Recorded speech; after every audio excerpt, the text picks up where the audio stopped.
Welcome to MCQ channel. Class 9 history का chapter number 4 है forest society and colonialism. आज हम करेंगे इसके एमसीक्यू क्वेश्चन। तो जल्दी से वीडियो को लाइक कर दो।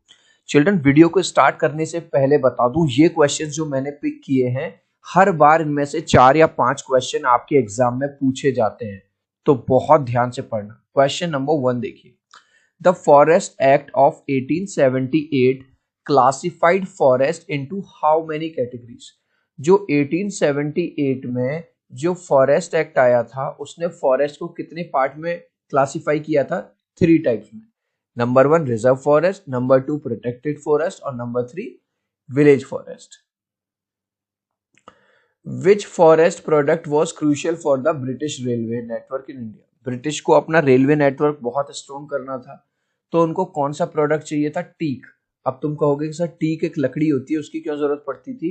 ये जैसे कि आपको ट्रैक दिखाई दे रहा है, इस ट्रैक के बीच में ये जो दिख रहे हैं, ये इनको बोला जाता है स्लीपर्स। तो ये उस टाइम पे लकड़ी के बनते थे, आज के टाइम पे ये पत्थर के बनते हैं। In which year was the Forest Act of 1878 enacted? किस ईयर में फॉरेस्ट एक्ट 1878 आया? देखो आंसर क्वेश्चन में छुपा हुआ है, 1878 में आया था। Which community in India is known for their traditional forest conservation practice?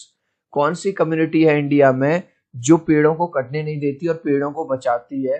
वो है Bishnoi community.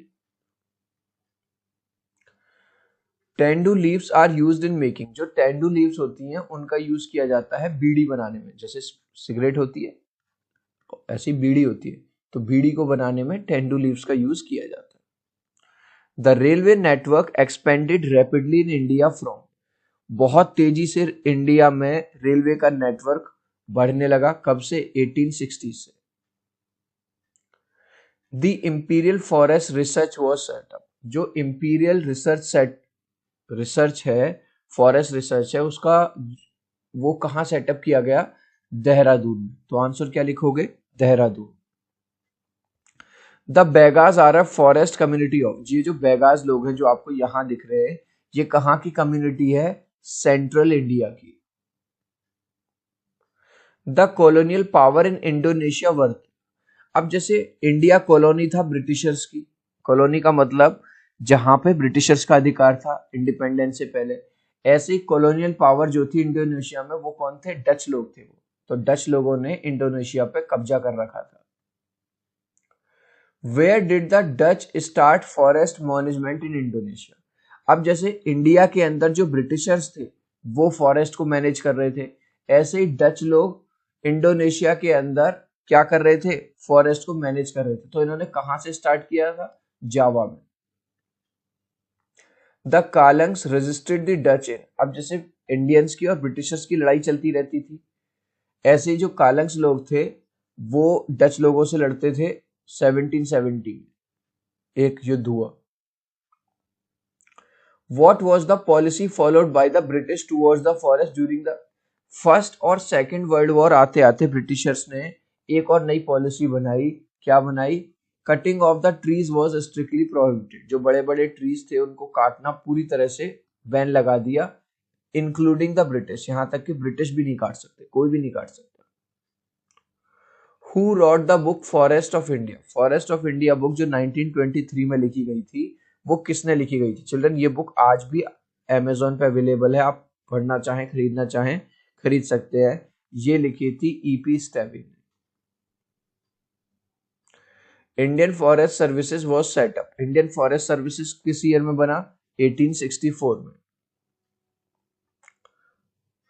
The system of scientific forestry stands for. जो साइंटिफिक फॉरेस्ट्री बनाई गई, इसका क्या मतलब था? इसका मतलब था system of cutting old trees and planting new ones. पुराने ट्रीज को काटो लेकिन उसकी जगह पे नए ट्रीज लगा दो। In South East Asia shifting agriculture is known as. South East Asia में जो शिफ्टिंग एग्रीकल्चर है उसको क्या कहा जाता है? उसको कहा जाता है lending.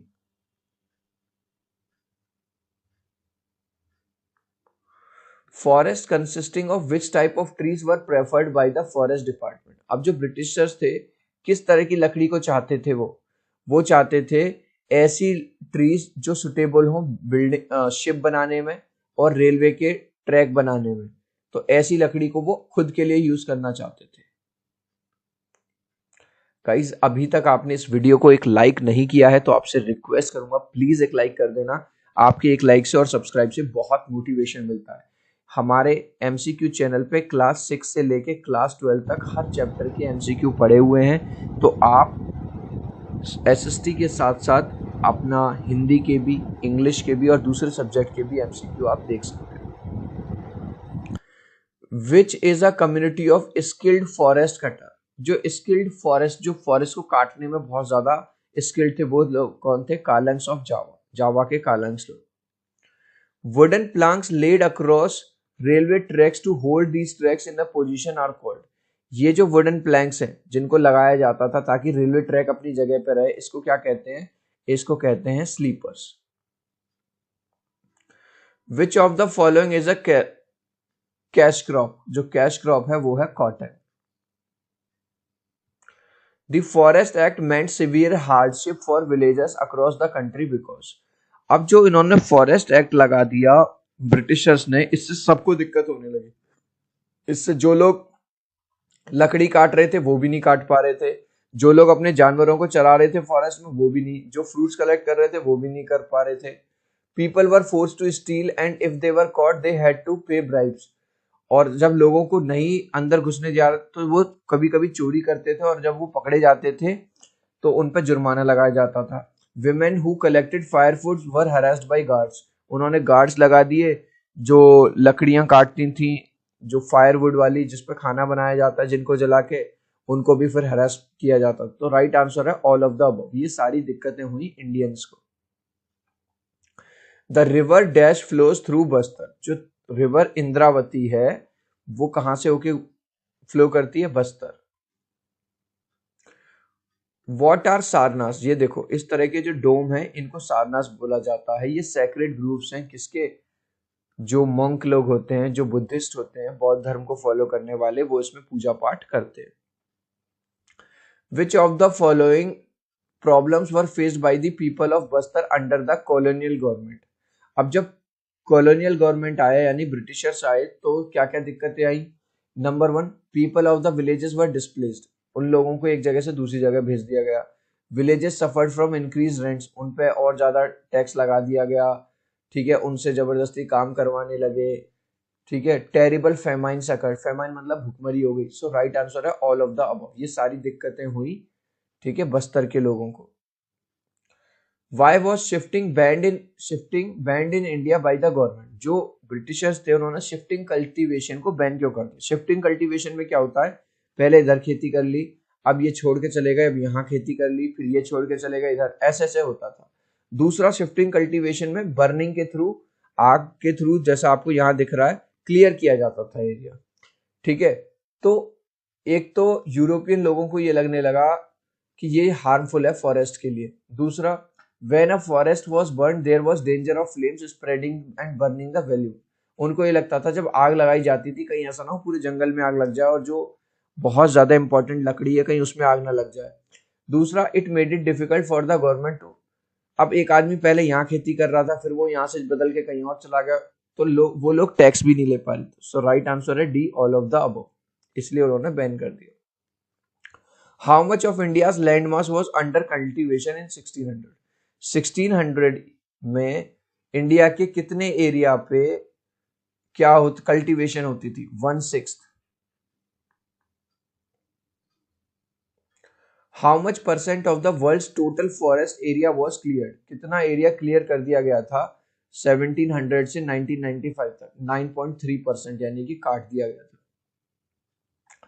Of which crops did the British encourage the production of during the colonial period? में कौन सी क्रॉप वो चाहते थे कि इंडियन ज्यादा से ज्यादा उगाएं? तो राइट आंसर है jute, wheat and cotton, all three. Which was the scorched earth policy followed by the earth? Scorched earth policy क्या थी? Huge piles of giant teak logs were burn. उन्होंने बड़े बड़े जो लकड़ियां थी वो भी जला दी एंड सॉ मिल्स को डिस्ट्रॉय कर दिया। Large areas of natural forest were clear to make way for which of these. अब जो बड़े बड़े नेचुरल फॉरेस्ट थे उनको खत्म कर दिया गया, जला दिया गया, क्या करने के लिए? टी प्लांटेशन, कॉफी प्लांटेशन और रबर प्लांटेशन के लिए। सो राइट आंसर है all. Who was Gundadhur? Gundadhur कौन था? A leader of Dhurwa tribe. Dhurwa tribe का एक लीडर था। Where is Bastar located? Bastar कहां पर है? सदर्न मोस्ट पार्ट है छत्तीसगढ़ का। Which of the following was not a tribal community? इनमें से कौन नहीं थी? झूम नहीं थी। झूम तो एक कल्टीवेशन है। Disappearance of forest due to cutting down? जब आप फॉरेस्ट को कट करोगे इसको क्या कहा जाता है? Deforestation. For what British needed forest? British को फॉरेस्ट की क्यों जरूरत पड़ रही थी? क्योंकि उनको अपने शिप्स बनाने थे और रेलवे को एक्सपेंड करना था। अब है विच forest act divided Indian forest? तो 1878 में एक फॉरेस्ट एक्ट आया, उसने फॉरेस्ट को 3 पार्ट में डिवाइड कर दिया। By the year 1946 the length of the railway track increase. कितनी बढ़ गई थी? अब 7,65,000 किलोमीटर तक फैल गई थी। What was the new system of cutting trees controlled by the forest department? अब जो नई तरह से काटे जा रहे थे उनका देखभाल वो करी जा रही थी, इसको कहा गया उन्होंने scientific forestry. Who painted when the valleys were full? ये एक ड्राइंग है, ये वाली जो आपको दिखाई दे रही है, when the valleys were full, ये किसने बनाई थी? ये बनाई थी John Dawson. Dash is the local term used for shifting cultivation in central America. Central America में इस टर्म का यूज होता है शिफ्टिंग कल्टीवेशन की जगह, इसको बोलते हैं मिल्पा। इस लास्ट क्वेश्चन का आंसर आप मुझे दोगे कमेंट सेक्शन में, देखूंगा कितने बच्चे राइट आंसर देंगे। The forest act of 1878 classified forest into how many categories? 1878 में जो फॉरेस्ट एक्ट आया उसने फॉरेस्ट को कितने पार्ट्स में डिवाइड किया था? 1, 2, 3 या 4? आप चाहो तो अपने आंसर में ए, बी, सी या डी लिख देना, मैं समझ जाऊंगा। सो आई होप मेरा ये वीडियो आपको बहुत अच्छा लगा होगा। प्लीज वीडियो को लाइक कर देना, चैनल को सब्सक्राइब कर देना। अब हम मिलते हैं अगले वीडियो में। Bye bye.